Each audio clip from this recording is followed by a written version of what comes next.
Long ago in a distant past, physicians, the amazing masters of medicine, learned that even if a patient was dead beyond coma, a magical ventilator being used on patients could keep their organs alive and working. Watching, watching, watching. But in the late 1950s, it was decided that cessation of brain function took precedence over loss of cardiorespiratory function in determining patient death. Then in the 1980s, the Uniform Determination of Death determined that a patient was legally dead if there was either cessation of cardiorespiratory function or if there was irreversible cessation of the entire brain. Whatcha?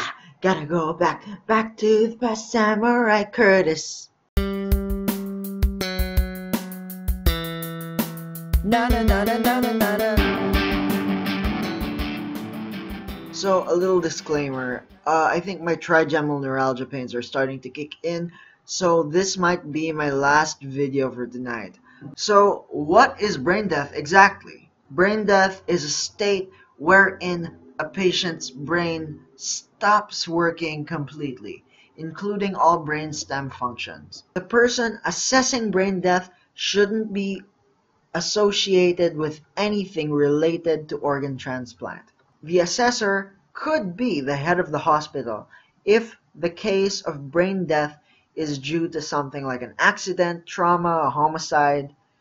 I don't know, homicide, that would probably damage the internal organs, but it's a case. Three criteria in declaring a person to be brain dead are lack of breathing, lack of responsiveness, and complete loss of brain function, including that of the brainstem. To evaluate brain death, there has to be a core temperature of 36 degrees C.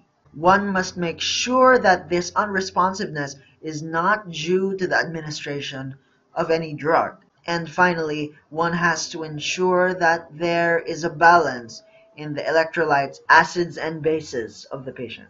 The patient's organs might be functioning well, but the patient is no longer conscious and can't be resuscitated anymore. The patient is dead because there is complete loss of function of the patient's entire brain, and there's virtually nothing that you can do to reverse it.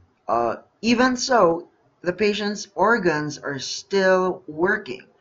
Their lungs may still be working, their heart might still be working, but it's all because of a ventilator, and there's no brain function whatsoever. Before, people used to think someone was only dead if their lungs and or their heart stopped working.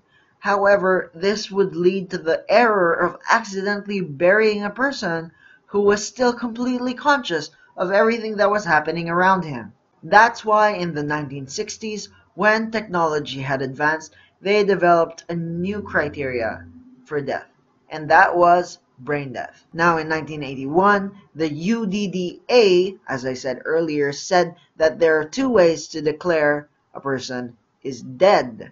First, irreversible loss of function of cardiorespiratory organs. Second, irreversible loss of function of the brain, including the brainstem.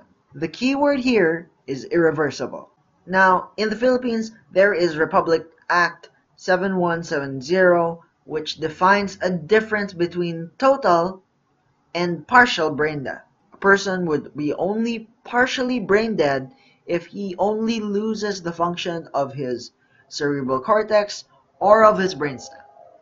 If either of the two is still working, it's considered partial brain death. Now that is the case for the Philippines. In other countries, say in the UK, as long as you're partially brain dead, you're considered brain dead. A lot of legalities to consider. It's relative to the country that you're in. You could be considered brain dead or partially brain dead. It's kind of confusing. Now there's a difference between brain death, coma, and persistent vegetative state. I will tell you more about that. A person in a persistent vegetative state, or a PVS, is still alive. A person with a PVS has minimal consciousness, but he's still conscious. His brainstem functions are still intact, and he responds minimally to stimuli. Person in a coma is also still alive. However, he is not rousable, and it's really hard to wake him up. His brain stem functions are still intact. However, he is minimally aware of what's going on around him. His eyes are closed. Coma technically means the patient isn't responding to painful stimuli. So if you press hard here on the supraorbital fossa, or you rub their sternum with much force and they don't respond, they're in a coma. A person who's brain dead loses all brainstem function, isn't aware, isn't conscious. He's dead. Christians believe, or at least Catholics believe, that once you're dead, your soul separates from your body. Your consciousness, which is non-corporeal, it's ethereal, separates from your physical form. Once your soul separates from the body, there are only 3 destinations that you can go to, according to the Catholics. You can either go to heaven, you can either go to hell, or you can go to purgatory. That last one, I personally don't really believe in. So, one of the issues concerning brain death is that of organ transplantation. Remember what I said earlier, that even if a patient is dead, that patient's organs can still be vital. These organs can actually be used for transplantation. Of course, you have to do the immunological studies and make sure that it's compatible with the person you're going to donate it to, but these organs can still be used to continue life. Statistically, kidneys are the most transplanted organ, but that's besides the point. The point is, these are not just goods that can be freely exchanged. These organs are vehicles of life, and therefore, they need to be treated with respect and dignity whenever you do this kind of procedure.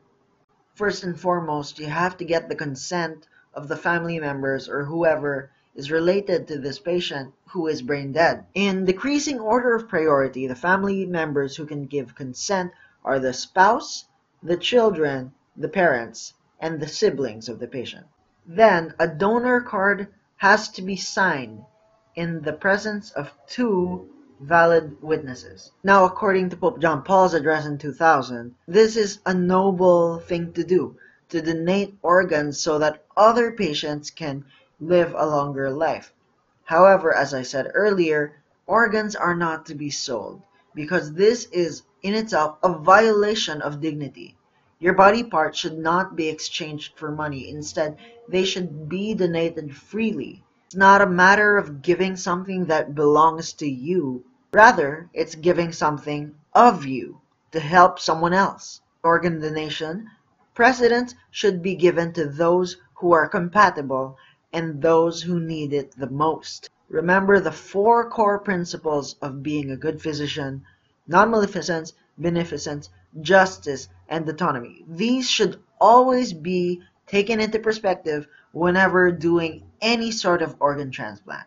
First, do no harm, do it for the good, do it for justice, and respect the rights of your patient, and in this case, the relatives of your patient. That was my video on brain death. I hope you liked it, and yeah, this is starting to hurt, like real bad. Okay, I'm going to do a video on conflict of interest pretty soon, just not today. See you guys. I hope you enjoyed this video. Bye! Na na na na na na na.